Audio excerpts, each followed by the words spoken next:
The ZA Tech Show is made possible by Vodacom. Power to you at vodacom.co.za. And by BlackBerry. Love doing business on your BlackBerry smartphone at blackberry.co.za.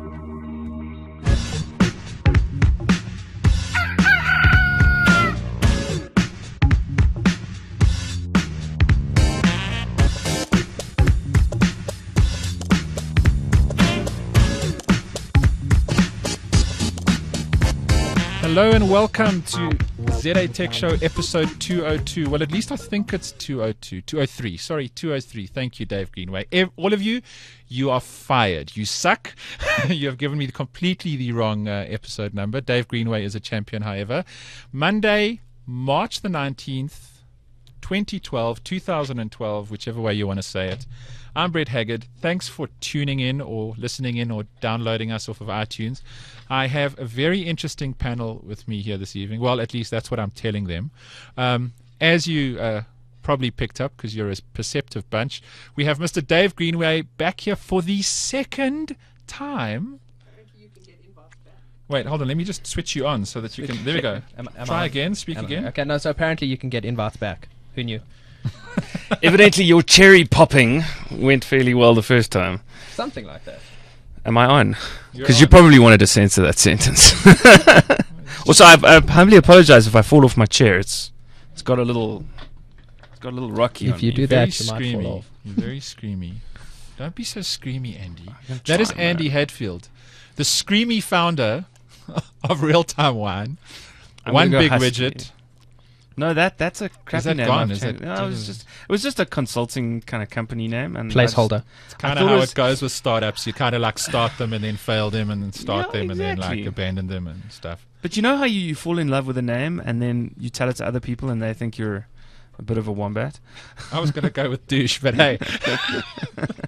So yeah, I thought that name was awesome until I kind of used it. So anyway, I retired the name and focused on andyhadfield.com and Real Time Wine. Talking of which, we announced the deal to the media today. And how did that go? Did you get like tons of like clippings and stuff? No, like I mean, the PR company just sent it out late this afternoon. It's got tomorrow's date on it, so you guys all get a super sneak preview.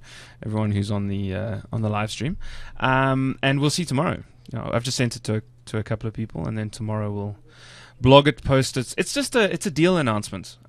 So there's two interesting things. One is the angels involved are quite high profile, interesting people. It's Michael Jordan and Mike Ratcliffe. Mike Ratcliffe is the owner of Warwick Wines. And That's right, yeah. Villafonte, a very nice wine. And the second interesting thing is that deals don't get announced in this country. So this really is just a kind of pump up the ecosystem a little and get people to believe that with a pitch and a plan, you actually can raise funding.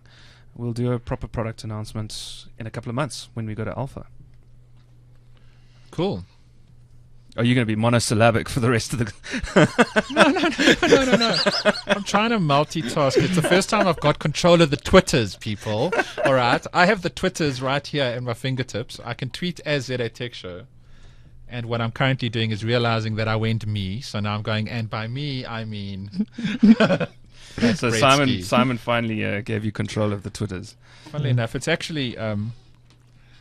Simon and I used to work together, for those that aren't aware. We've worked together for like a really long time. Yeah. And then about 2-3 years ago, Simon went and started his freelance career, and I carried on with what I was doing, and we stayed unified through ZA Tech Show and Split Infinitive. But I was very, very surprised and quite pleasantly surprised, actually, that all of the passwords for our Twitter accounts and stuff like that have remained the original passwords we set up so long ago. So What is that kinda password? cool. Such a trusting I'm not relationship. telling you.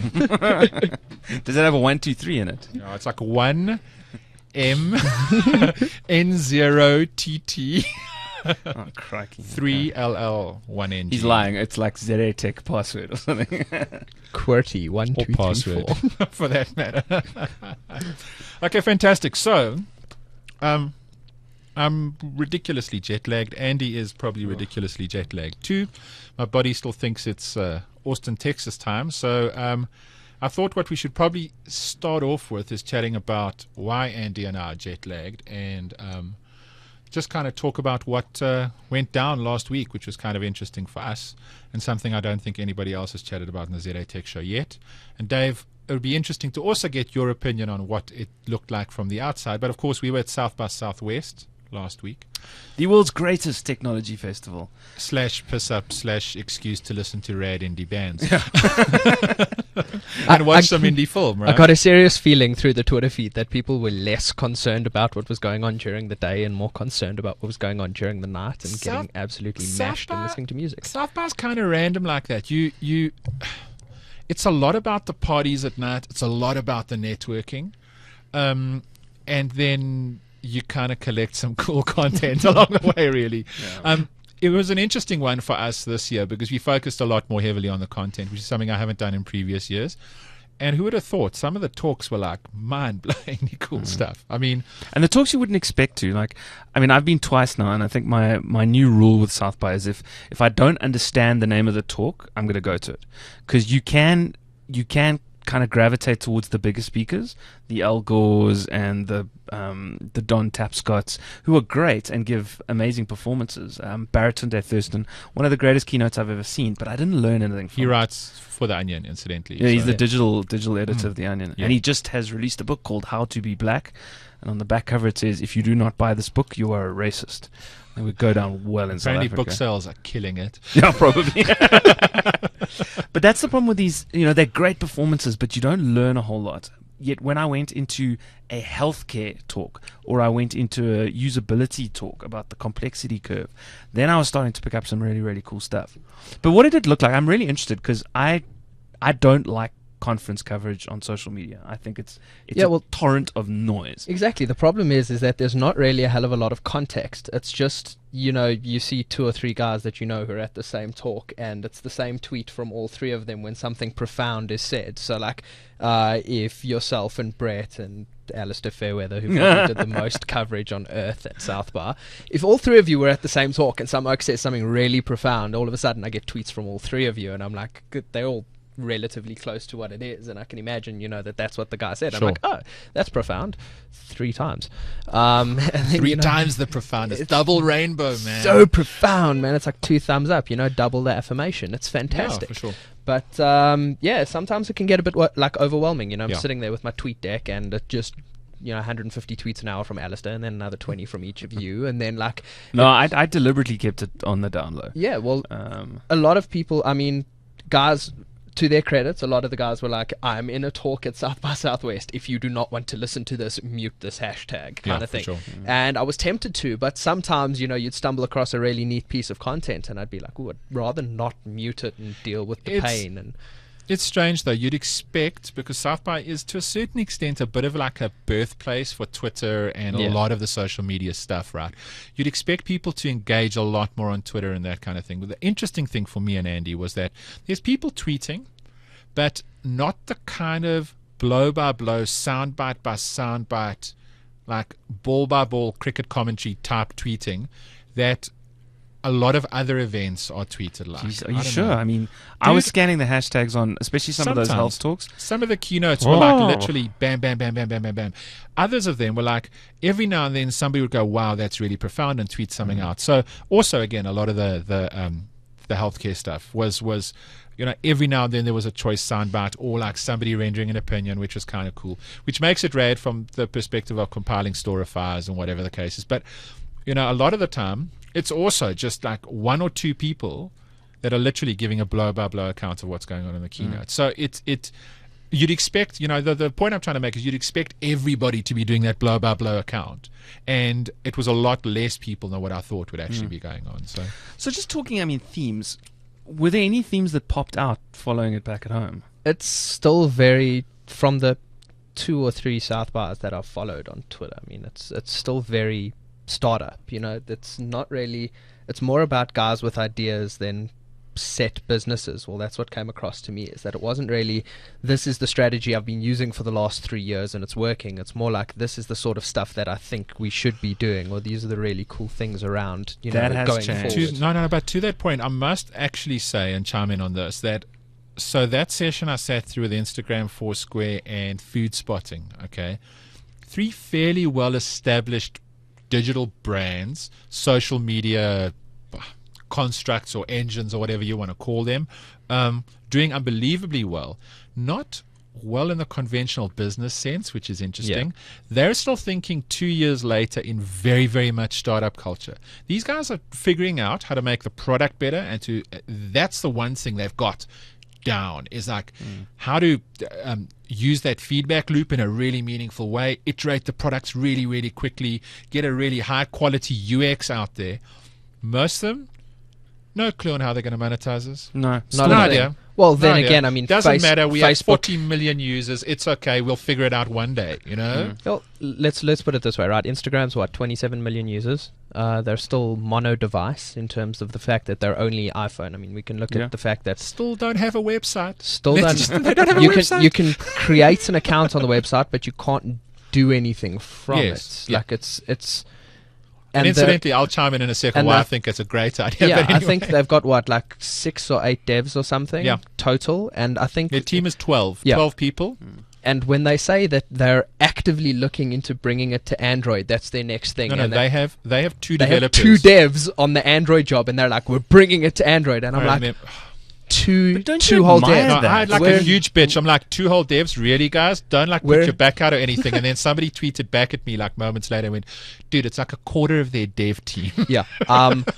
We're busy redesigning a site of ours at work, and we have 4 full-time and 2 part-time devs on that. Yeah, totally. And I'm like, wow, I have like 3 times the workforce that Instagram for Android does at my disposal, which is fantastic to Yes, think and like about. 1 millionth the user base, which is the other I scary have part. I have no valid percentage of their user base whatsoever. I'll be happy with 1/1,000,000th of a percent Yeah, of no, it. it's That's mental how that's 2.7 users. 2.7 users, dude. That's more than I have on and my they site could right now. totally conceivably, in the space of like 3 weeks, double their user I base by still just think going that to Android. I still think they don't want to, because I don't think they have the server capacity. They've about never to had an say, yeah. outage, never, which is something Twitter, Facebook, no one can say that they've never. Yeah, I mean, for Twitter has sure. the fail whale. It's a meme, for God's sake. Oh, Facebook was down while we were actually at South Exactly. by for So like 2 hours. for something as used and as talked about as Instagram is, it's never been down, and that's because it is so niche. Sure. And now, I mean, they've added, anyone who buys a new iPad will obviously, think that it's a camera because it's got a 5-megapixel camera, and they're going to be like, look at me, I can take photos with my awesome iPad, which you look like an absolute tool I doing. saw people doing that, and it looked Yeah, at the concert. so You wrong. look Because ridiculous. somebody brought their iPad to Kasabian. Kasabian, All right, yeah. okay. It is a rock concert. People are A proper rock musicians concert, yeah. are sweating and spitting into the crowd and punch his playing iPad. instruments extremely loud. And he somehow found the place to bring his iPad, a 10-inch device, to the rock concert, whip it out, take a photo, and put it back. It's like probably for the benefit of the 6,000 people standing behind him, so they could get a view of Yeah. the stage too. So Ridiculous. I just wanted to comment on the fact that you only see startup type of content, and I think that's probably because you only follow startup type people, and I think those Very type of probably, people yeah. tweet more. Yeah. So one of the things that I thought was really interesting, and I noticed this more this year, even though it was there in 2010, the guys on the panels are from big corporates. Big corporates, General Electric, massive pharmaceutical companies, banks, financial Well, a institutions. lot of these startups, when they start having IPOs and stuff, they've got to get an actual board together. And those are the guys that land up sitting on boards of directors for companies once they've had an IPO. You've got to have people with actual business sense. But even from big pre-IPO, companies. I mean, one of the cool things about South by... Where did Facebook, Sheryl Sandberg, Yeah, she came from big corporate into Facebook or whatever, because you need people who've dealt with economies of this kind of scale. I mean, you're talking Facebook's 800 million users or whatever. There's not too many corporations in the world that can say that they've got that kind of customer base, and they're now looking to monetize on that sort of scale. You've got to have someone who's dealt with that before. Otherwise, you're going to have Mark Zuckerberg buying his dog little, t-shirts and stuff and having it run around in millions of colors because he doesn't know what to do with the money effectively. And I think he's probably doing that anyway. He Yes, and kills, he kills does his control own that meat, company. Brett. If he eats it, he has to have killed it. Yeah, but he probably dresses the deer up in a little pink Facebook shirt before he blows its head off.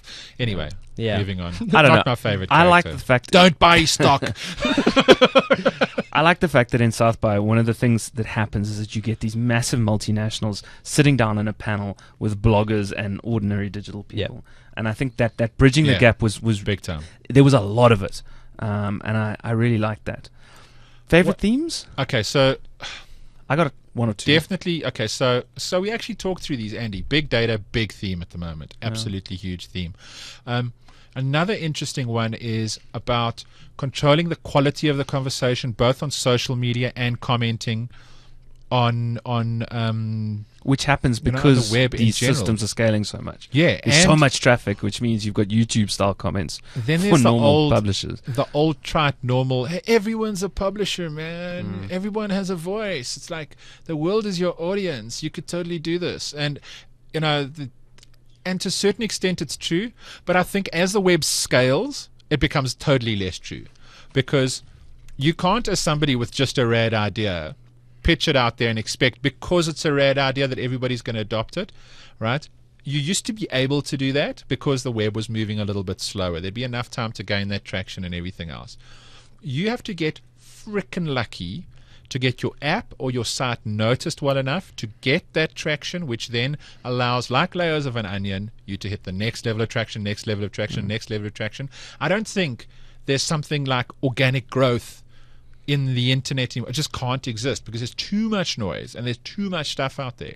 So That's a really interesting, the death of organic growth. I mean, at South I by... think you can get nowhere today. Let me just close off with this. Yeah. I think you can get nowhere today without marketing from like day one, without PR from day one, and without spending, if you're not going to employ those two things, spending a metric ton of cash bleep ton. on AdWords, dude. Seriously. Yeah, that's... You got to get your message out there, and you can't in a world where everybody's like, hey man, we're all publishers, dude. Well, here's the thing. Even in a world where there's not, so I'm going to bring this to what I do in online retail. You look at something like Take-A-Lot when they relaunched their site. They were everywhere. They were movies, radio, TV, print media, AdWords. If there was an advertising medium available, they had pumped a hell of a lot of American investment money that they just received into, getting a market. And the proof is in their new site. I mean, I think it's top 10 in South Africa, Alexa rankings wise. So top 10 or top 20. I know they're in there somewhere. So that's ridiculous how much money you have to spend just in a South African context to get noticed. And now you're talking worldwide context. You're talking about, grown economies like the States and Europe where, an app coming out is nothing. A South African app comes out that's half decent and we all start putting it in the news and punting it. Yeah, for sure. Okay, but now... So we must totally take this up at another time. This whole death of organic It business just totally growth. 'Cause came to me last night. I was like, that's really but you know why? fascinating. Because I'm in this headspace right now. No, because of some of totally. the activities we're on. But now at South the by, moment. Kevin Rose killed Oink. And Yeah, I but he just... probably used that opportunity to launch something else. Yeah, right? look, I don't think it was around South by. It wasn't announced at South by, but it was around there which they decided to cut it. In fact, I wouldn't have done that if I was him. But Oink got I would have killed apparently... Dig, man. Who even digs anymore? That's so Dig last still week. makes about $10 million a year, I'm apparently. totally joking. Man. So Which is Oink more got than Yahoo. 150,000 downloads, and they killed it. So yeah, this So is the on your scary theory, thing, man. 150,000 downloads is not enough. That didn't get them past the hop, and they were Yeah. a featured app, Yeah, well, look, but and they he's, still killed it. but I think at the end of the day, this is where you got to employ a little bit of like Jeff Bezos thinking here as well. Is you got to sweat that thing long, dude. I think Jeff's still sweating Amazon. It's no, still, but they're making money now, finally, but now they're suddenly, losing a hell of a lot of money on Prime. Oh yeah, Because people are now shipping, because you buy $79 once off and you can have anything shipped to you. People are buying like one roll of toilet paper from Amazon and having it shipped to their house. but the novelty of doing that will ultimately wear off. Eventually It's it'll really wear off, but interesting. there's a lot Just of going to tell you where they're making money. AWS. No. In terms of Prime, Yeah. where it's monetizing again. We saw this in the States when we were there. Mate of mine's got a Prime account.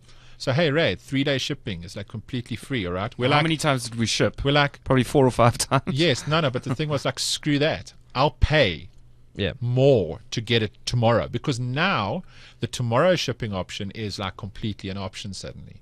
Yeah. So because it's if you're just like normal pleb off the street, the You'll 1 take day it, yeah. shipping is like way expensive, but Prime suddenly makes it accessible. Yeah. And I'm pretty sure they're covering costs on that. I'm pretty Well, sure they here's are. the thing. Do you know how they got to the $79 a year? There's absolutely no research in that. Nothing. Oh, it was They just looked like thumbs up. looked for a Prime number, and they liked Wow. 79, Okay, cool. and that's how they got That's to very $79 Google. a year. I suddenly That's like totally Amazon Google, like way yeah. more. It's fantastic. Jeff's one of my favorite CEOs now that there's no more Steve. No, for sure. Okay, so there was a theme. Dramatic business reinvention and looking at non-traditional businessy stuff in a very different light, I think is another theme. Let me clarify, right? One of the things Andy and I spoke about was about a telco that is solving the power problem, and in doing that, upping the average revenue per user on their cellular network, which was like, wow, that's really, really smart. And they're making money off of solving the power issue. Yet another example is Lego, that completely reinvented themselves. And that is probably my favorite talk from the whole of South by. Did was you see listening- their ad campaign that Simon tweeted about it today? No.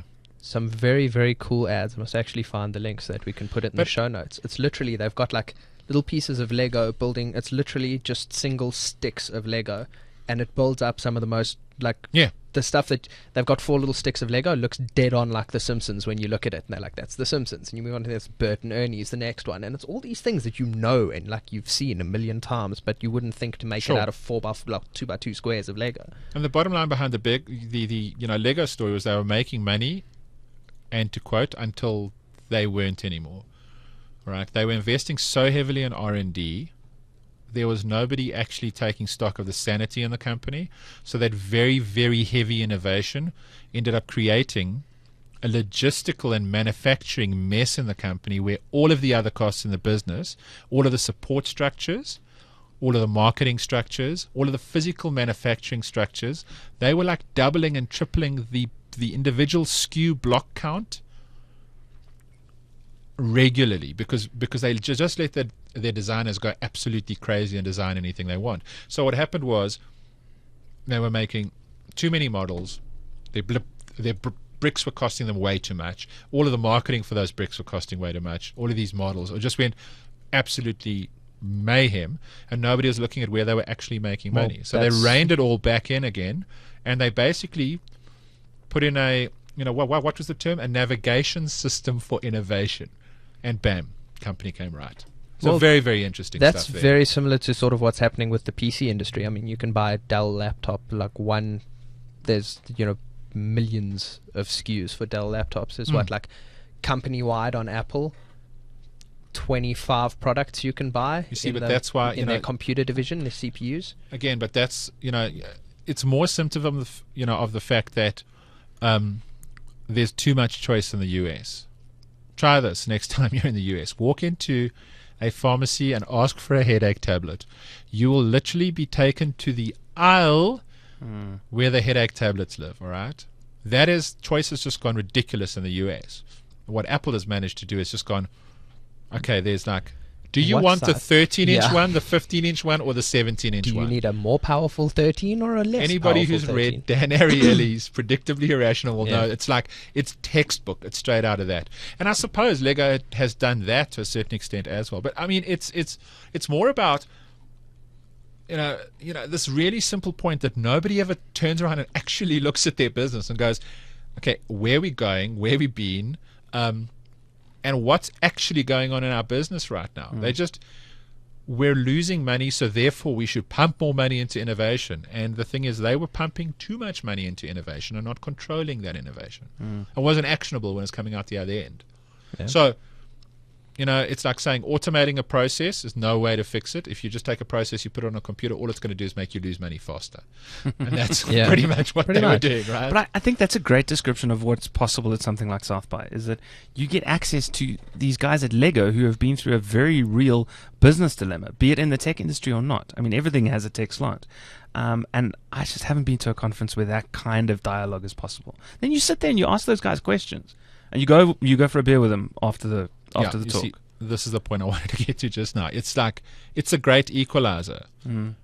You could, so if Al Gore went out socializing that night, right, it would totally be acceptable for you to walk up to him with a beer and have a 15-minute discussion. There's no speaker on great big pedestal and, you're one of the unwashed masses. Everyone's there to learn off each other, No, It was completely. less so This year, though, there wasn't that much engagement going on. I think it's just symptomatic of the fact that it's just gone It's too big. crazy. It's like South by is actually too big for you to get any of that value out of it now, Yeah. I think. Yeah, you just got to go searching. I mean, one of my favorite experiences, and I'm a huge believer in the serendipity of these kind of conferences, because there's 25 talks every kind of 45 minutes that you could be going to. So you've really just got to, trust in gut and trust in speaking to people to find out cool stuff. And we were in the queue for something we need to talk about just now, and Yes. I got handed a pamphlet that was talking about. I can't remember. It was like a maker's garage, so part of the whole makers movement. And so I popped by, and man, they had like a 3D printer there. They were just printing out random stuff. So weird. Awesome, though. Like proper, they printed out a hand and a heart and a car and a whole bunch of stuff. They were doing laser engraving with these portable machines. It's a 3D printer, by the way. It's the MakerBot that costs $2,000. You can get order them here. this thing. There's a site in Dude, South Africa yeah. that sells MakerBots. You can So buy them here. that's the serendipity No, that I like. And I'm going to totally do it. That's what I'm buying for myself this year. Well, it's like 15 grand, 15, 16 grand. I want one of those at home. One of the keynotes, the dude's like saying, so you want to see what computing's going to be like in the future? Was it author, man? What's his name? Bruce Sterling. He's like kind of like, so you're looking back 10 years on South by. He's like, okay, play video, bigger, make it bigger. Okay, no. Okay, block this person from every video. Okay, next. Okay, people with hats. No, ooh, nice hat. Okay, zoom in on the hat. Ooh, nice hat. Okay, is it available in any other colors? Yes, it is. Okay, print the hat. Okay, next, move on. He's like, and it's believable because with this kind of stuff, I mean, why not? It's true. Why not just like, At the moment, you can have Delivery? a plastic hat. It takes 5 hours to print, but you can have a plastic hat. and it will, you know what? Now, take some like 5-hour printing of the plastic hat and like pour like 2 scoops of Moore's Law into that and hit like 3 on the blender, right? Exactly. And then take us 10 years into the future. It's Yeah. insane. So anyway, we were in the queue for something that's hopefully going to drive most of the high-performance athletes in this country into a jealous dizzy. I already have people like threatening to like abduct my children and stuff. But And I'm not exactly a high-performance athlete, but it's the Nike Fuelband. I hate you. In not so many words, to just describe what I feel for you two when I see you with those. There is much It's like hate. the only 2 oaks in the country with these things. So much of hate. Contemplated bringing one in from Amazon. So let me give you the quote that absolutely sold me on it. Okay, third night of South by. We eventually wrangle all of the South Africans together. We get them. We go for Texas barbecue because what you do when you're in Texas is you have barbecue. So we pull in all of these South Africans chowing like alarming amounts of like charred flesh, and there weren't veggies As one anywhere does. inside. I mean, veggies, the It's closest thing to flesh veggies and was carbs. potato salad, really. Anyway, Oh no, there was deep-fried vegetable. Which yeah, is but it was Some probably vegetables. deep fried and once- lard, so it really Yes. actually classifies as food. Really, Once you like, deep I'm fry sorry, like vegetables, meat, it's actually, not a yes. vegetable. Yes, especially in lard, it now becomes True, yeah. a pork product, not There we go. a vegetable any longer. Anyway, so I'm like, dude, what's that? And I point to the dude's like, Fuelband, right? And he goes, this is the Nike Fuelband. So he says, let me actually back up and tell the story. He says, when Steve Jobs died, I got very, very sad and very, very depressed because I felt like all of the good design and UX in the world was just going to go away too. And then yesterday I went to the Nike booth and I saw the Fuelband, and my heart immediately leapt because I knew that there's someone left in this world that cares about decent UX and industrial design. Plus, it's got an open API. Yep. And I was like, okay, sold. I Yeah. need one like now. Yeah. And the next morning we actually skipped a pretty rad session to walk like halfway across town, 5 blocks, to where they were selling them in their pop-up store. Only 2 places in the world it was available last week was in the New York store, the New York Concept Store, Yeah. And South by. and South by. And as of next week, the only place in the world that'll be available will be the New York Concept Store. So basically, just quickly, it is a pedometer and an accelerometer, if I'm not mistaken. You wear it around your wrist. It's not waterproof, but water resistant. I did shower with mine before I came here, and it is still working. It counts steps. And then the 2 really cool things is it has the open API, so anyone can develop apps that plug into this thing. It syncs More via plug Bluetooth. I think it more plugs into the cloud service, but it'll, There'll be that's some form of relatively SDK. unclear in terms of how they're exactly doing it at the moment. But open API is a really good sign. Oh yeah, it means that freaking awesome. the potential of all this data that this thing is collecting. So is back there. to the hardware, basically. Yes. What it actually does is using all the pedometer stuff, Pedometer, and everything, accelerometer, it measures how much fuel you've gathered. No, it during the measures day. steps, Yeah. and then what it does is it takes your BMI as a modifier. So, and that turns that into Nike Fuel. Okay, Yeah. so even though you and I are not the same height and not the same weight, it means we can compete on a point system. And interestingly enough, this is the bit that I actually read up about after the fact. It's designed to allow people to compete across different disciplines. It's very difficult for a sprinter to perform to compare their performance to somebody playing 25 minutes of basketball versus somebody that's jogging versus somebody that's There's an doing excellent weights, right? So excellent fuel video on becomes that. this interlingua almost, so that people can compete. And I can now challenge Andy to something on Facebook, because that's the other thing. They've stretched all of the social media stuff on top of it too. So now over Facebook we can hook up, because we've both got fuel bands, and I can go, hey dude. So which is why the first thing I did when I walked in here was check what his fuel was for the day. Right? But there's a really cool video. I think it's on Nike's channel actually. They've got like 4 athletes or whatever. It's like a football player, a basketball player, some I think and she does track and field or whatever, and then there's a skateboarder, and you see them during the day or whatever, and the other 3 reach their target. The skateboarder's just chilling and eating pizza and sitting on his ass and doing nothing really the whole day, and you check he's like a fail every time they show how much fuel he has. The other 3 because he's a stoner, exactly man. The other 3 go to bed. All of a sudden skateboard dude picks up his board in the middle of the night, goes to a skate park and starts ramping up mad fuel or whatever, and it explains that concept perfectly. Is that these guys are your standard everyday athlete, like the American football player is going to get into the gym and smash out the weights, and the track and field chick's going to run around the track a couple of miles, whereas the skateboarding dude's going to go at like 10:30 at night after eating McDonald's and getting stoned and stuff, and he's going to go and do his exercise Getting stoned then eating McDonald's. Exactly. And what this is doing is it's making everyone compatible and whatever as to what they're doing. No, for sure. And I mean, it also gives you a really rad indication of what your activity means and what it equates to. So I'll give you yet another example. At South by, because we had a car, but because the traffic downtown Austin is such a mess, you walk everywhere, and because South by has gotten so big, you walk pretty big distances, right? So Andy and I were having absolutely no problem hitting our 3,000 fuel every single day, right? You come back to South Africa, you look down at it like lunchtime, dude, and you've like blipped 4. Yeah. All right?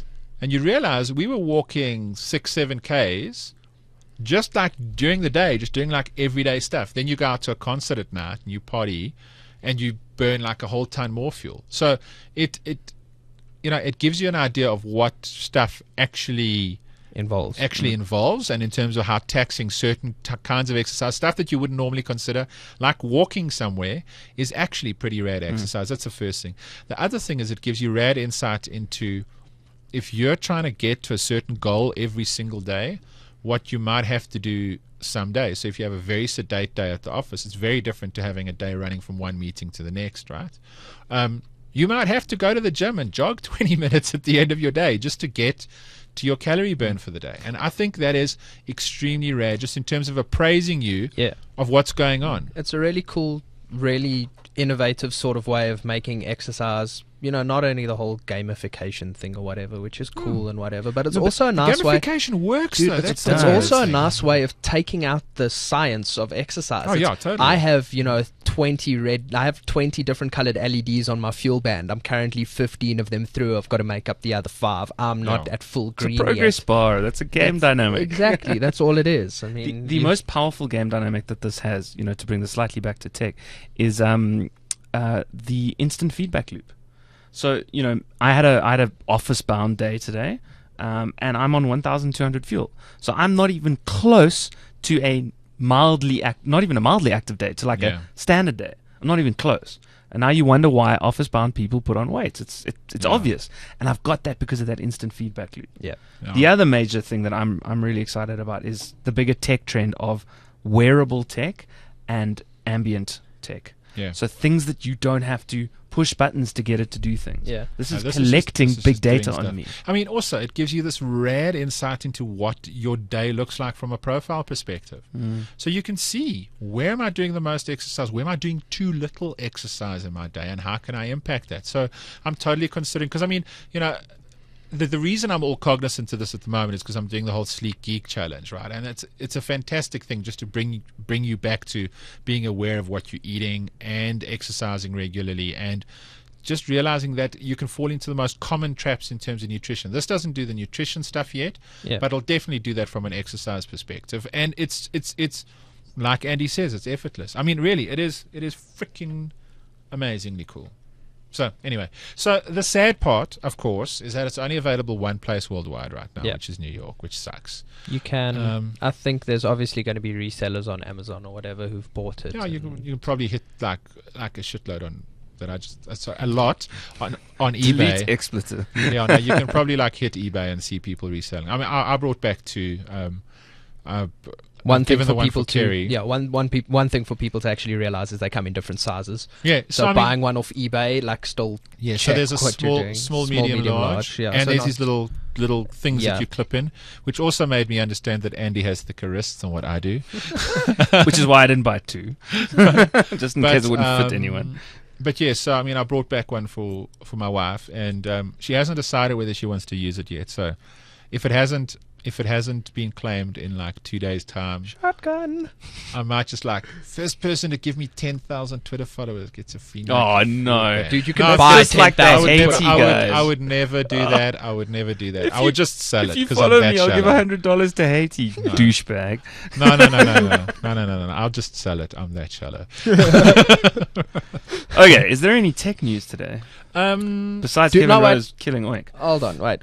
Let's just get back to this. I know we're specifically Brett is a very big fanboy here. So Apple today, if you saw, they announced what they're going to do with their big chunk of $100 billion.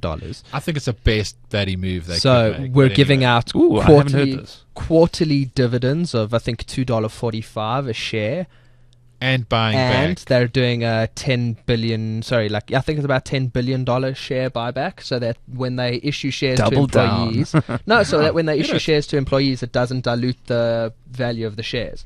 So that's what they're going to be doing. They're talking about $45 billion worth of spend over the next, I think, 3 or 4 years in terms of what that's actually going to cost them. And for a company that hasn't put out a dividend since 2005, it's actually nice to see them paying back their investors who've sat with shares. Yes, they've got mad capital growth, and let's not say that, from $200 to $600 isn't a lot of money in making per share. 210%. Yeah, who cares? But it's nice to see them actually paying out for the guys who, for staying with and not just making capital growth and not trading their shares. It's really cool to see that sort of stuff. In terms of Apple, I was thinking MacBook Pro stuff with the Ivy Bridge, the whole. Okay, so basically, Well, let's get there in a sec. But yeah. let me quickly just chime in on Go. what I think is really, really important in terms of this move.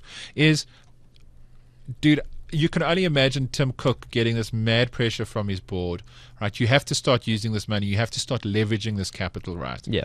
And him turning around and saying, "But we don't traditionally garden." Buy stuff. We do mad innovation in house. We do the odd acquisition, but I'm sorry, when you're in that, and I'm gonna sound like a fanboy here, and screw you it. are. Actually, you know what? This is logic speaking. When you're in that dominant a position in the market, right, and you're that far ahead of the curve in so many regards. You look around and there's nobody to buy because guess what? You're making all of the good They're stuff. buying everything they need to. I mean, they've bought 2 NAND flash companies They in bought Siri. Israel. They bought Siri. They bought right? Siri, which they needed. Yeah.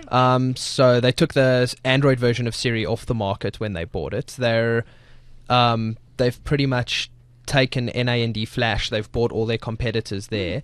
There's a whole bunch of little subtle things that they do now. They don't go out and make mad acquisitions. Sure. They go and drop like 100 or 200 million, which, let's put this in context of $100 billion. 200 million is pocket Oh, no, change it's for them. like, It's buy not yourself even something nice.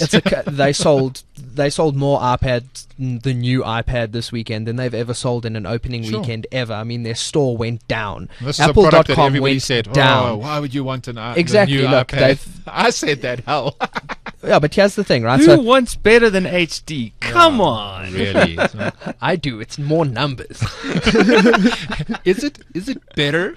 Yes, but you're going to need a special scope to see how much better. I don't care. It is better. I want it. Exactly.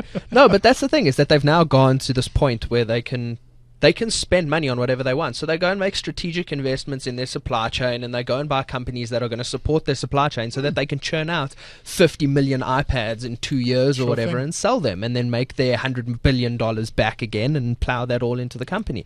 They're making strategic acquisitions, which I like. And they're not just sitting on the money. People don't see their small investments every day because they don't bother to look out for them. And they haven't bought something big in ages because they don't need to. But can I tell you what the other big thing is? All right. I don't think there's ever been a successful, massive buyout of another company, right, and merger of that company in history. There's always been blood. There has been a huge amount of fallout, right? By definition, competition in an industry is a cultural thing. Companies are culturally different, and that's why people would choose to buy one product or another product a lot of the time. Yes, the one product might be superior to the other, but a lot of the time there's also a cultural reason behind that. I like this company's culture because this is what it stands for, and that translates into the product it produces. So when you're Oracle and you're running around the industry with a checkbook and like buying people up, right, you need to be damn good at merging stuff together, because guess what? You lose a lot of key staff in the process. Ask Compaq, that lost the entire DEC team, one of the absolute best hardware technologies in the market. Bye-bye, the entire DEC engineering team stood up and walked the hell out. That's apparently happening at Oracle right now with the Sun guys. The Sun guys are going, okay, screw you guys, we're out of here, and they're walking out. It's happening all over the show. Why would you want to do that? And like, things are going unbelievably smoothly for you. You've got this fantastic workforce. They're passionate. There's like a cult, right? Now you want to go out and buy other big players and try and merge them in? What for? I don't know. I think, you know what, absolutely best move. He has managed to drive the agenda of not actually using the money for buying anybody that his board actually wanted him to do. Yeah. And managed to spend the money in the same process. And it's going to drive their share price up more, because now that's actually giving you tangible returns 4 times a year. Excuse me, instead of us like throwing money at you in share value, we'll pay you. We'll pay you, and it'll drive share value, so you'll still get more money. No, I think it's a great. I think we should move on to games. I like games. Let's quickly just focus on the hardware side of things, because you've got some predictions in terms of where things go in terms of Apple hardware. I've just bought a new 11-inch Core i7 Air because it's got more numbers than your last one. Well, dude, it's vastly more numbers than the last one I had, but also a bit of a leap of faith, because I know they're about time to refresh that Air. And so you've got some theories in terms of that. So basically, the new Pro refresh has to come around. So the MacBook Pro refresh has to come around soon, because Intel's releasing their new Ivy Bridge chipset, which is the TOC, I believe, to Sandy Bridge. No, that's the die shrink. It's a miniaturization. Yeah, it's so 0.22 nanometers, I think. Yeah, 22 nanometer instead of 35 nanometer, so we're going even smaller, which is fantastic and all that, and it comes with better onboard graphics and less power usage. Saving, Exactly, because the next generation is Haswell, and that they showed at, I think it was IDC last year, way out running. It was I think 2 light bulbs powering a solar panel, which was running Windows 8 on the processor. So that'll give you like 20-day battery life on current generation operating systems, which is really cool. So we're getting closer to that. And what I think they're going to do, what they didn't tell you is it took about 6 days to boot Windows 8 on a box. Exactly. No, it's fine as long as it resumes from no power. I don't have to boot my computer every day. It just has to resume on no power. But the cool thing is that at the moment, Apple's on this little drive to get rid of all their optical media. So there's MacBook Airs came out, there's no optical media in that. Lion, there's no discs for Lion. There won't be a disc for Mountain Lion for their operating systems or whatever. They're strictly download. Adobe, some of the Adobe products and stuff like that have gone strictly download. I think Final Cut is now strictly download as well. They're basically moving the entire platform onto the App Store, which sucks for us in like bandwidth shallow countries and stuff, but you get by. You can get the iStore to download stuff for you and burn it to disk these days still. It won't matter in 2 years' time anyway. But exactly. Anyway, what I think is going to happen is I think there's still room for MacBook Pros instead of MacBook Airs to exist, because you still have the people who need higher performance machines. You still have guys who don't want ULV processors, ultra low voltage. They want standard notebook processors because they're still doing Final Cut on the move and things like that. So I think they'll keep the Pro line. They'll just duck the optical drive out of it, replace it with a solid state drive, and do what Lenovo sort of does, where you have a solid state drive as your small little boot drive. Do like a 64 gig app drive, and then have a rotational 750 gig for those people who like, I take 1.2 megapixel camera photos and I can't be without my entire collection every single day. So I'm going to completely disagree. And You I think that all of those people I'm going that to take completely 1. not care. What are I those sell people- them, I have to care. You're going to need to buy a Mac in a year's time, Andy. You will care. No, at man, this I stage. came This is back with a important. Kingston HyperX SSD, which is going to take my dual core and make it fast again. for about a year. Anyway, the why I'm going to disagree with you is the people that need like mad, rad, crazy performance and need like 12 cores of awesome inside their box. There's a very nice desktop for them. It's called the Mac Pro. And everyone else should just get over them damn selves and buy themselves a MacBook Air. So you're Seriously. saying they're going to go from 25 SKUs to 18 or something because they're just going to probably. eliminate an entire line. You know what? Looking at it, right, I've seen some Ultrabooks do some crazy, mad, fast shit over the past 2 months. Seriously. That's twice. Yeah, I know. What happens if I hit 3? Do I win a bunny? Anyway, so the thing is, I've seen Ultrabooks do some crazy speed increase. So like mad parallel stuff. Okay, Discrete graphics. I think that the other thing that people are not looking at in terms of what cloud brings, okay, cloud brings huge performance in terms of offload of stuff. All right, everybody's looking at it from the perspective of shunting big data into the cloud and having it like chunk through stuff. The bottleneck at the moment to having that computer engine do stuff that assists you on a local basis, right, is the network speed. Yeah. Well, if Okay. you look at something like OnLive on the iPad, where they're pushing through a Windows desktop with full Office.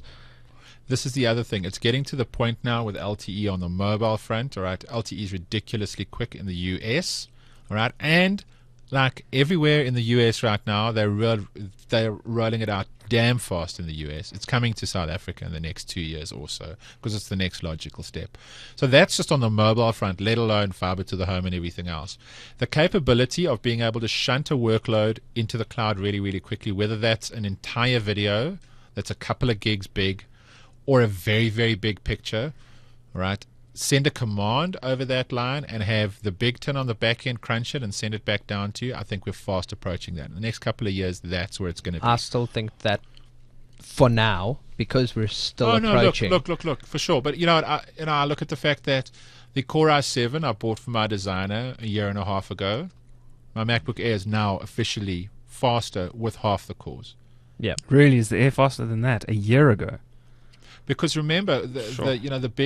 the big difference there is that people also haven't cottoned on to the idea that I would today take a low end i5 with an SSD over An a i7 high end with a i7 with a traditional hard rotational drive, yeah. drive, hands down. Definitely. In terms of snappiness and overall performance, parallelism, it's just. So I mean, I think there's a lot of dynamics Yeah. going on. Apple has always led that curve and done some really random stuff like going optical drives. We don't need no stinking optical drives and tossing them out. Doing away with floppy disks, or as we like to call them in South Africa, stiffy disks. Those were chucked out the window a long while ago. They were the first dudes to get rid of serial and parallel and all of this other stuff and adopt weird stuff like Firewire and Thunderbolt. They make bold moves and the market follows, and I really think this could be the next thing. I don't know. It's possible. If you want a really high-end machine, get a desktop, or maybe there'll be one MacBook Pro left, and like for the 2% of the 98% of Look, people. I don't doubt whatever, that the 13 could die very quickly, the 13-inch, because the MacBook Air's very close to already destroying that. Sure. And I'm sure that they've got a 15 planned, a 15-inch, or at least a 14-inch to grab China, because apparently China only buys 14-inch laptops, that's it. because the glass is cheap, the LCD is really, really cheap. Also, their iteration cycle's way faster than anywhere else in the world. People Yeah. toss away hardware and replace very, very Exactly. So they short might periods of time. So. make a 14 for China. They might go the full 15 for the rest of the world. Yeah. But I don't see them making... I think the 17-inch will either stay a Pro or will die. Yeah. No, look, I just don't think that they're going to keep that entire product line alive. I think they've done so well with Air. I think what we're probably going to see is we're going to see expansion of Air and a shrinkage of Pro. And I think that's going to carry on going forward. Because, the other thing is, all right, the market wants to go here. The whole market, not just Apple, all right? HP, Lenovo, Dell, Intel, everyone else. Intel's got a Intel's $300 million fund to try and push people to build Ultrabooks. They are driving Ultrabooks so damn hard right now because the problem is the notebook category is broken. Because a couple of years ago, somebody thought it'd be rad to invent this other thing called a netbook. That which just pissed half the market off in one go. All right, the other half of the market somehow managed to find a use for the bloody thing, right? So I think, dude, if you only use Word, those things. The notebook market is so down at the moment. All right, the champion that's racing along to solve this is the Ultrabook, and it makes sense that Apple continue pushing it. Let's see. I don't know. So death of the desktop. No death of the desktop. The desktop will hang on in perpetuity. It will definitely grow. It'll definitely shrink. Desktop cannot go away completely because there's two categories of the market that absolutely need that desktop. Don't say enterprise. No, hell no. Design, Enterprise, sure. Gross.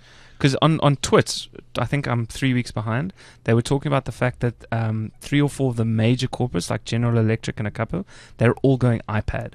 iPad and Bluetooth keyboards. So no more desktops in those. So the two categories that will always need desktops is like your engineer, caddy type folks. Design. Right? Yeah, professional design. They need liquid nitrogen cooled processors. Okay, but what about a 19-inch? That's all about MIPS. 19-inch Alienware style laptop.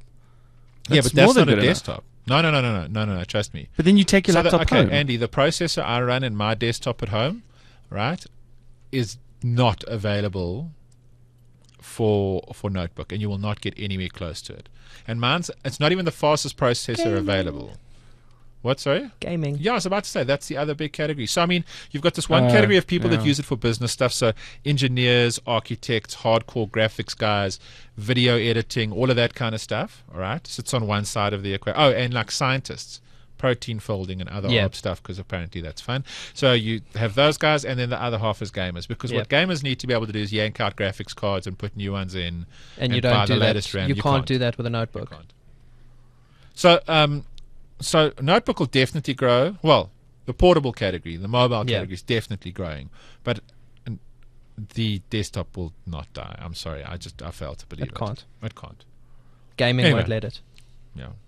Speaking about gaming, there's another theory I had, and I wanted you guys to chime in on this quickly. I think it's like a death of hardcore gaming in like the most ridiculous way, and I think. Do you have any figures to back that up? No, it's just I just look at the fact that people are playing like Angry Birds and Words with Friends and Cut the Rope, and that's where all of the engagement is at the moment. Skyrim. There's like 100+ hours you need to invest to even get halfway. It's way too much work, dude. One of the most popular games of all time. Call of Duty, but I look at every single Call of Duty iteration, every single one is the largest entertainment release of the year. It takes movies, there's not a single thing in the entertainment world that can match the release of a new Call of Duty game. And that's they pretty did like hardcore. $100 million or something in the first day. Except for like Angry Birds, dude. Dude, that's because So but I'm saying Angry Birds is like incremental. There was this massive uptake or whatever, and now it's just incremental. They're just releasing it on more and more and more devices. Sure. That's how they're making and releasing newer versions of it. That Facebook Angry Birds and stuff. So look, they've got a great business plan or whatever, but Angry Birds has a finite end. Multiplayer on like Call of Duty, like you can't go and play Angry Birds against your friends. You could I've got a friend who has literally 3-starred every level on every Angry Birds available to date, and he can't play Angry Birds anymore. He's played it out. Collaborative Angry Birds is coming. Space is coming. Comes now, but that's the thing, is that you eventually run out, and I definitely don't think there's a death in the market, and I'll tell you why. Kickstarter, Double Fine. Very different type of game though. So it's an RPG or whatever. Okay, sorry, explain. What is it? Okay, so Double Fine Productions, it's Tim Schafer. He was the guy that he made Grim Fandango. Every time you say Tim Schafer, you should hear like a there should be a chorus of angels in the background. He makes He's like, Go holy dude, wiki it's the amazing. man. He's made some really, really cool stuff. He's the bomb. He's a god, dude. Yeah, so he Gaming started a god. project on Kickstarter. He was like, I need $400,000 to make a new adventure game. Cool. They closed it yesterday, 3.3 million in funding. They have this on a very funny Kickstarter. model that when they get funded to this level, they'll do X. Yeah. Right? So one of the milestones was when they got to a certain level, they will port it automatically to macOS. Yeah, so when they they've- get to the next level, they'll port it to like Xbox. They'll Yeah, do so all of this rad stuff for It's free, right? PC, Mac, Linux, iOS, Android. It'll be distributed on Steam and will be DRM free. They're also making it in English, French, Italian, German, and Spanish because people have given them so much money they can do this. Yeah. I hope it's a good game. It's No, Tim it's going to be made by Tim Schafer. If it was made in the same zip code as Tim Schafer, it'll be amazing. Exactly. So that's the cool thing. Look, I think gaming's becoming a little bit more open to the public. I mean, it's not the same guys that are gamers. It's not your average geek. I mean, everyone owns an Xbox or a PS3 now. And Yeah, but I think that I look at so many of, handheld gaming, so I'll many agree, of is my on a very friends- short leash. so many. Well, I mean, they're getting massive, opposition from cell phones and tablets, right? So that's that's where that's dying. I just look at it and I go that people are looking for more frivolous forms of entertainment. I don't know. No. Andy, can you dedicate 100 hours of your time I wish. No, I can't. to Not getting since the second kid. to, and I quote, getting anywhere in Yeah. the game? Dude, I've got... I have a free 1-year subscription to WoW. I barely get like 3-4 hours a week played at the moment. No, I don't even So I get don't that. know. Look, I think it's going to change a little, once the kids grow up. But I do miss it. Hey, like Skyrim No, no, is big such time. an, It's Going to be an stop doing your enveloping homework. game. Dad needs someone to co-op with. Exactly. So Skyrim, I've got Drake Type 3 faster. unopened, waiting there, and soon I will have Mass Effect 3 unopened. Yeah. waiting Yeah, there. I pumped about 20 hours into Mass Effect 3 over the weekend because I don't have kids. Look, if it wasn't for the fact that it was actually part of my job, but I'm not getting nearly as engaged with games as what I used to before. There's stuff that I Mass like Effect 3. that I look at and I go, definitely I need to get like into this. But for the most part, I'll play something for a couple of find that that's hours, just 20, because there's 20 too 30 much. hours and go, okay, I'm done now. There's I too can many write a AAA review on the game titles. dynamic and Yeah. whatever the case is. There's I too don't many- think that is the casual gaming argument, though. I think casual gaming is a fad. I think people are going to get bored with it because you just need one friend out of 50 to tell you about the experience of these new games that are starting to come out. And those casual games are just too shallow. They really are. Yeah, man. I think the world has less time. I think that's a problem. But I think you're going to get more episodic style of content. I'm very surprised. Remember the Half-Life 2 model where they released episodes and they were about 12 hours an episode? I'm very surprised that's not happening. Although maybe with a game like Mass Effect 3 and their downloadable content, you will see it. But 12 hours feels a little easier to bite off, and I will subscribe to it like a TV series, like an HBO series, with 12 hours times 12 Well, episodes. that's where services like OnLive are becoming better because you not buying the game per se. What you're doing is you're subscribing to the service. It streams to your little OnLive console via the web. And you don't. The one thing is that you don't have to buy specific hardware and keep upgrading it. You just have a fast internet connection, and it streams. It does the processing on its side and streams the Yeah, I've visuals heard to you, about which is that. very cool. But the other thing that they can do is that they can say you can rent a game for like a week or 2 weeks or however long it's going to take you to crack the game or get maximum enjoyment out of it. I mean, at the moment, the most interesting thing I've done with my gaming collection lately was a friend of mine bought his first Xbox. And I have somewhere in the region of 40 games or something. And I let him into my room and I was like, dude, pick what you want to play. That's the most interesting thing I've done with my gaming collection lately because most of it just sits there. Like I've finished Sell it. it. I leave it somewhere. I'm Yeah. a hoarder. No, I buy and collector's editions. and the good ones you just don't have the heart to take to like the second-hand spots to get I'm rid of. never going to let my Assassin's Creed collection go or my Ass Mass Creed. Effect. Ass cred. I have major ass Okay. cred. Yeah. Indeed. No. So now we should probably look at wrapping this thing up, so we started a bit late. Picks. Picks of the Is it week. time? Are you Is going to it pick time? the Nike? On Let gaming? me guess. No. Andy's going to pick the Nike Fuelband. I'm not. If he doesn't, I'm totally going to do You it. can do it. Before we Go get mad. there, on gaming, Diablo 3, May 15th, launch date, set. Done. Dude, so- and you know what? You can take your Click hardcore. Zen. You can take You can take your hardcore gaming no, is no, going no, no, nowhere no, no. concept and shove it with that. So I Ooh, will Dan's totally, fighting I will- words. I will totally confess that I sent an email to the PR today going like, I know some people that are on like the beta or like are playing some early code. I Can feel I? left out. gimme. So let's see if look, and I will make one exception. Blizzard makes awesomeness. Every it doesn't 12 make, years. It does. It's fine. Worth the wait, dude. Totally worth the wait. I mean, hey, we have the trifecta now. They have they evolved Warcraft into Into World of something new. Warcraft. There's a new StarCraft. New too. StarCraft, which is mental. All right, and Diablo 3 looks like It's so gonna much of eat my when- life. Yes, no, it looks fantastic. Yeah. So yeah, you know what? I will totally like Yeah. I would invest my life feign into that. stomach bug for a week so that I have enough time to play during office hours. It's my job, damn it. Okay, so You can pick the Nike Fuel. picks of the week. No. That would be such a cop out. I can't say anything more after we've like rained so like much ridiculous praise on this. Exactly. So go. You Okay, you I'll pick go. something and then I've find got a short something to pick and an interesting pick, where you guys can decide whether it's a pick or a pick on. So the short pick is a little app I discovered in South by called Highlight. And Highlight is another in the series of more ambient aware apps. So what it does is that you load up your social graph by connecting Facebook and Twitter, and it lets you know when someone you know is close to you. Okay, which is really cool. They were doing something similar, I think, at mobile with cars. There's a couple, yeah. There's a With couple of these Mercedes-Benz things. or something. Sonar, I think, is another one, Yeah. and there's one or two others.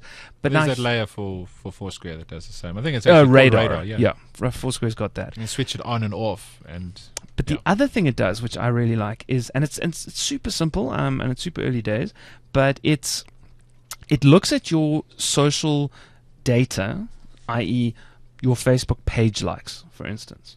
And what it can also do, and you can set the sensitivity of this, is it can tell you when a person similar to you is in range. As in, it highlighted this random guy called Tom, I think, at South by Southwest. And it said we had like 11 things in common. There were some bands, there was some like startups, there was some news sites, and there was F&B.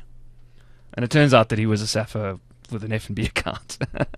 But just that idea that you can now Creepy, mine man. all this data, it is a little creepy. Yeah, because you can say I'm into, the Jonas Brothers and Miley Cyrus, and you can hang out around schools, and you can pick up girls and follow them. I was on about to say, Facebook. thankfully, Dave Greenway. Wow, you see, You're I've never the even only thought of person that. I know that's into the Jonas Brothers and Miley Cyrus. Hey, you know what? You can set your profile up to stalk whoever you want, and if you find the Justin Bieber fans with it, Okay, then but you so gotta- be it. It's your profile. You can do with it what you want. I was going to say, you got to be friends with them, but you don't. That's scary. Man, I'm going to reverse this to a pick on. Friends without benefits. Yeah. Really. I mean, like, you're a Justin Bieber fan.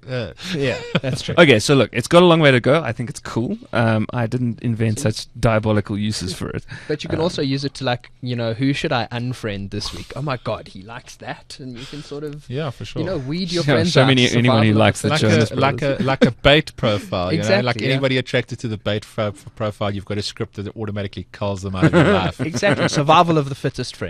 Puts like a $20 That would be a bounty Bruce on their Sterling head. thing. I love it. It's awesome. Delete from life. Okay, anyway, then I want that script.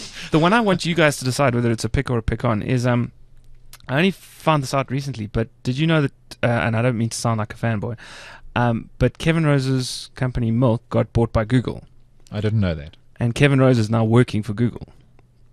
Sell out. Announced today, I think, or yesterday. Sell out.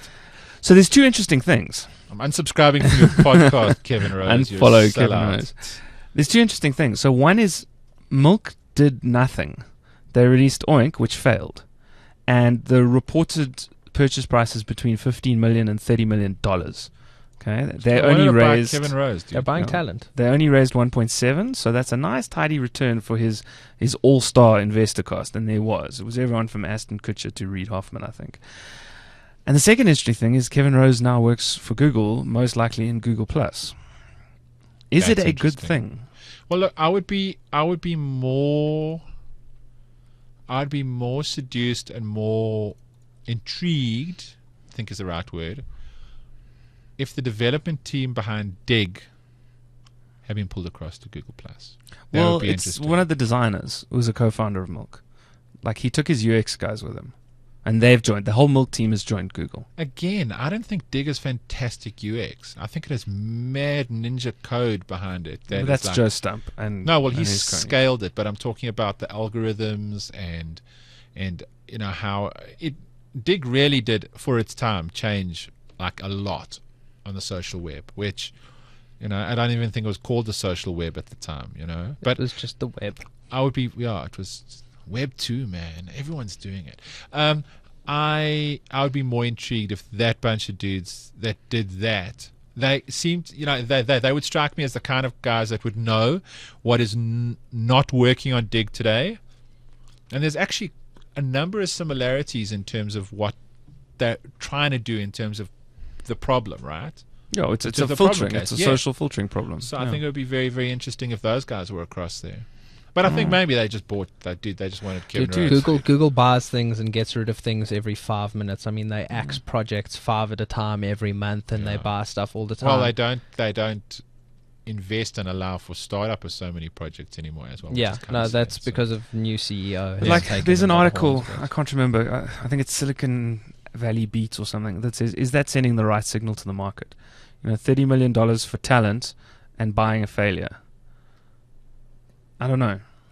It's an interesting Again, one. I think it's just they bought Kevin Rose, dude. Yeah. It's okay. It's okay. I mean, if he wants to be a sellout, that's fine. But you know, You said sell out 4 times. yeah. Okay, and then I'm just embracing the live thing of ZA Tech. 2 shout outs.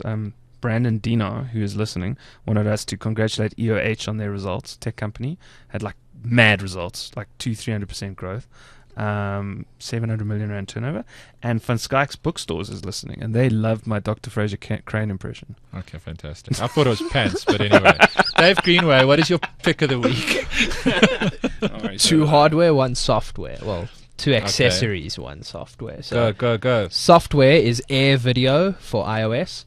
So you get a little client, you install it on your Mac or your PC, and you can stream video straight across. I've discovered it over the weekend and spent Freaking amazing. They still charge for the client components? the iOS thing I think is $3. There's a light version which doesn't automatically pull in all of your files. And Only things. available for iOS still, hey? No iOS Android is, yet. Yeah, iOS as far as I know, which is, look, so I took my Such a iPad pity, and I was man. making like lunch in the kitchen and I was watching a TV Oh, no, show. I've been and using then it I for was- like a year and a half now. It's so fantastic. Yeah, And you can very good. download, instead of just streaming it straight through, you can convert to iPad and have it stream it to the device for storage. What I was really impressed with was, like most recently, the Air Video server's multi-threading capability and multi-processor support has been seriously increased. So, Your monstrous hexa-core i7. I know that's home. never had a problem. I mean, even one of those cores could chew through a 1080p file, no hassle. Yeah. What was a problem was, so those little HP microservers don't have the most powerful processor in, Yes. but it is nonetheless a dual-core processor. And one of the Yeah. biggest hassles was it was just trying to run on one core and not working. So I downloaded the beta probably about 6 months ago. And incidentally, if you use AirVideo, use the beta. There's always such killer features inside the beta. But yeah, suddenly multi-threading support built right in, and it could then not quite get through 1080p video on the fly in live conversion, 720p quite comfortably. But awesome pick. Good, Very, good very software. cool really software. good. The accessory I want to chat about is the Olo clip for the iPhone 4 or 4S, which is pretty cool. It's a little slip-on lens system. So if you don't have a I was case, so going to get one of those in the States. it's and, fine. You can talk to me after the show. Our stock arrived. Fantastic. Very good, very good. So it gives you a fisheye lens, a wide-angle lens, and a little macro lens that does sort of 10 times amplification or whatever. And what you do is you basically just, if you don't have a cover on your iPhone, you just slip him on, and lens works. You Yeah. turn it around. You get the fisheye on the one side. You slip it to the other side, and you get the wide angle. You unscrew the wide angle. You get the macro, and it's done. It's simple. It's really cool because it's not software based. You can use it Yeah. with anything, which is very, very Saw cool. a very, So- very rad one in the States that had the 3 lenses on on like a On a little carousel that you could rotating slide thing, yeah. around. And then I saw another one which is very smart that had like a little almost like a rubber ring that you glue onto the back of your And then phone, you right? screw on Okay, and the then you different screw the lenses, different yeah. lenses, and they had little lens caps. This is But a lot more temporary than I that, just so- need the fisheye because I think the fisheye would take rad photos. That's And it. then my last pick is these little dudes, which arrived at me the other day. Okay. So it's a little iPad stylus, which I normally hate. Yeah. I hate little iPad styluses. This is a result of a styli. Oh, wow. So basically what it is it's another product of Kickstarter. It's by a company called Adonit, so it's add on it, basically. And it's got a little, basically like a little disc on it. Oh, wow. And you can sort of write naturally with it because the disc rotates up to 40 degrees, and inside of that little dude so it's basically like a ballpoint stylus. And it's super accurate, which is very cool. So I'm going to attempt to pull up a little... Draw something for us. And describe it to the audio listeners. So you can obviously use it on any touch screen, whatever, but let's let What I Brett play like there. about that, actually, and I'm playing with the thing now, is the fact that it's not like those styli with a giant rubber nib, nipple on the exactly. end. So like, it's really accurate and stuff, and like so I mean, this is if actually you're looking for a so stylus, When when I'm writing on this, I mean, I don't know if you can see. The nice thing is actually taking it from the center of where the nib would be on a Yeah. fine liner pen. This could totally work for me. yeah, as opposed to any other stylus I've ever seen. It's accurate input. I mean, you can write handwriting and it'll pretty much work 100% on it. How many millions? So I think, if I'm not mistaken, it's under 300 Rand for them. Not bad. So you get the little regular Jot, which is the one I have here, the Jot Classic, or you get the Pro, which has a little rubber grip on the end and has magnets, so you can stick it to the side of your iPad Oh, very and nice. transport it around without anything. That's cool. I saw a cool little accessory from Ozio this week. It's like a tiny little, like pretty much if you can imagine a dock connector for an iPad or an iPhone that's had the wire clipped out of it, and it's got like a little rubber stylus sticking off the side. And what I like about it, it's still got the little rubber nipple thing going for it, but what I like is that's the stowage mechanism. You stow it inside the dock connector. Which I thought was kind of cool. $150, not bad. My pick of the week, and I don't know whether it's been picked already, but it's Windows 8 Consumer Preview. If you haven't played with Windows 8 Consumer Preview yet, do yourself a favor, get yourself to a broadband connection, go and download it. It's free. How big is it? It's about 3.3 Oh, there gig we for go. the 64-bit ISO, Yeah, which is so the biggest just- one. and surprisingly stable. Anything that runs on Windows And they 7 runs update fantastically fast. well. Rad applications coming through. I think the thing that I'm most excited about is a disruptive force is actually going to present in the industry. You look at that coming out October, November in terms of release date. Okay, the big value proposition is Windows 8 running on desktop/notebook, tablet, and phone. Very Right? possibly. No, it will be on phone before the end of the year. I Yeah, have they that were saying confirmed it at from South by. numerous sources. Yeah. It's At coming. the stand in South Bay. Same kernel. across Same all three. kernel. Oh, every it device. runs on ARM now. So Yeah. Well, the thing is, so slight subtlety. You are going to have to recode for ARM if you're Yeah. talking about legacy applications. If you're building something from scratch with the new frameworks, you don't won't, need to yeah. code once, deploy 3 places.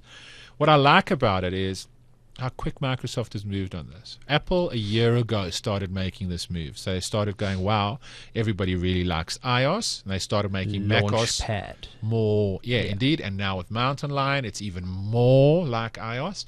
It'll take them another 2 iterations of the software to actually physically get there, in And my Microsoft opinion. just went, screw it. And Microsoft went, okay, toss all of the old code out the window. Let's build something from scratch. And ta-da. It's And it's nice. good. It's good. nice. I mean, it'll run on pretty much any notebook quite comfortably. It's got less requirements than 7 did, which is fantastic, because I was reading a guy had an old, really sort of crappy Lenovo tablet hybrid thing that he was keeping around his house that Yeah. had an Atom processor, which wasn't, he said it was just dying because it was just too slow to do anything. Said he installed the consumer preview on it, and all of a sudden it was snappy and responsive and worth having around. Well, I don't know whether it'll run on an Atom quite as easily. He but, said anyway. Atom processor, and that's, if guys are happy with it on Atom, that means that anything coming out these days, i3, i5, i7, I mean i7, it'll blitz, but an i3 processor, bottom of the range thing. If you look at something like the IdeaPad Yoga, the Lenovo that they showed off at CES, that little foldable dude, that could be pretty cool. I mean, tablet 1 second, flap it around, notebook the next second. Yeah. Look, it's definitely very, very interesting. I quite like the fact that Microsoft is innovating like hell again. I think it's about time, and good on them. Yeah. Let's see where it goes. But seriously, go download it. Microsoft hasn't done this like ever before. Normally what has happened is it's been closed beta with testing groups.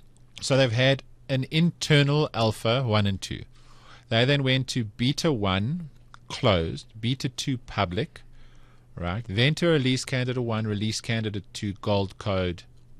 Sorry, RTM gold code. No. Gold code, yeah, sorry, and then release to manufacturing. Pretty much the next version of this that comes out is a release candidate, right? And the previous 2 versions have been public betas. Yeah. They're really, really interested to see what people build on top of it. They're really interested to see what people think of it, and they're thinking right for the first time in a long time. So, anyway, I like it. Check it out, Windows 8. So that's it. Und dann. Yes, that was my German impression. It was worse. Go back to Fraser. If it can be possible, your Fraser Crane impression was better than your German impression. German Fraser Crane. I think. Yeah, no, German Fraser Crane. Okay, on that note, I think let's call it right now. Don't kill it. Don't. Done. Okay. Well, that's it. Thanks for joining us on Monday the 19th of March. Still March. All month. 2012, episode 203 of the ZA Tech Show. If this is the first time you're listening to us, you should definitely do it more often, if not for any other reason, to get our listener numbers up. But at the same time, if you're a veteran listener, you should really try and get to listen to us live every single Monday. It's cool. Come hang out in the chat room, abuse us, make some suggestions, try to steer the direction of the conversation, or drop us some mail. All the details on our website, www.zatech.co.za. Thanks, gentlemen, for joining us. Absolute pleasure. Dave Greenway and Andy Hadfield. We'll be back next week. I'm sure Simon will be hosting again. If not, I'll probably be back here. Taking way too long with the podcast and talking way too much. Take care. Cheers.